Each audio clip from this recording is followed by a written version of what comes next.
मेरे प्रिय, तुम अक्सर यह सोचते हो कि मैं तुम्हारी परीक्षा क्यों लेता हूँ। जब जीवन में कठिन समय आता है, जब रास्ते अचानक कठिन हो जाते हैं, जब तुम्हारी मेहनत का फल तुरंत नहीं मिलता, तब तुम्हारे मन में यह प्रश्न उठता है कि ऐसा क्यों हो रहा है।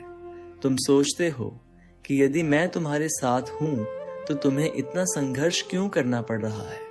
पर सुनो, परीक्षा दंड नहीं होती। परीक्षा वह मार्ग है जिससे तुम्हारी वास्तविक शक्ति प्रकट होती है। जब जीवन बहुत आसान होता है, तब मनुष्य अपनी क्षमता को कभी पहचान नहीं पाता। वह अपने भीतर छिपी शक्ति को महसूस ही नहीं करता।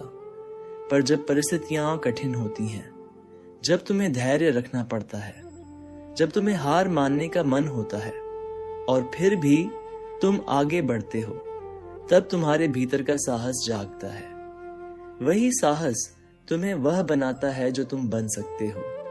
मैं तुम्हें गिराने के लिए परीक्षा नहीं देता, मैं तुम्हें उठाने के लिए परीक्षा देता हूं। जब तुम किसी कठिनाई से गुजरते हो और फिर उससे बाहर निकलते हो, तब तुम्हारे भीतर विश्वास बढ़ता है। तुम्हें यह समझ आने लगता है कि तुम उतने कमजोर नहीं हो जितना तुम सोचते थे।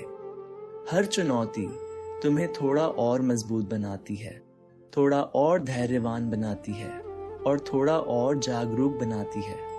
कई बार तुम्हें लगता है कि तुम्हारी प्रार्थनाएं सुनी नहीं जा रही, कि तुम्हारी मेहनत व्यर्थ जा रही है। पर समझो, बीज बोने और फल मिलने के बीच समय लगता है। यदि बीज को तुरंत फल मिल जाए तो वह वृक्ष कभी नहीं बन पाएगा। उसी तरह तुम्हारे जीवन की कठिनाइयां तुम्हें तैयार कर रही हैं। वे तुम्हें वह बना रही हैं जो भविष्य में तुम्हें होना है। इसलिए जब अगली बार तुम्हारे जीवन में कोई परीक्षा आए, तो उसे केवल दुख समझकर मत देखना, उसे एक अवसर की तरह देखना।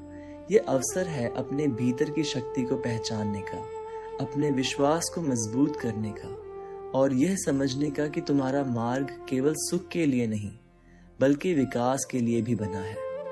याद रखो, जो व्यक्ति मेरे सबसे निकट होता है, उसकी परीक्षा भी थोड़ी गहरी होती है, क्योंकि मैं जानता हूं कि वह उन परीक्षाओं को पार कर सकता है।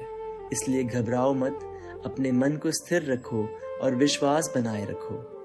समय के साथ तुम्हें स्वयं समझ आ जाएगा कि जिन क्षणों को तुम सबसे कठिन समझ रहे थे, वही तुम्हें सबसे मजबूत बना रहे थे। जब तुम यह समझ लेते हो, तब परीक्षा बोझ नहीं लगती, वह एक यात्रा बन जाती है। और उस यात्रा में तुम अकेले नहीं चलते, तुम्हारे साथ वह शक्ति भी चलती है जो तुम्हें हर कठिनाई से पार कराने के लिए हमेशा तैयार रहती है।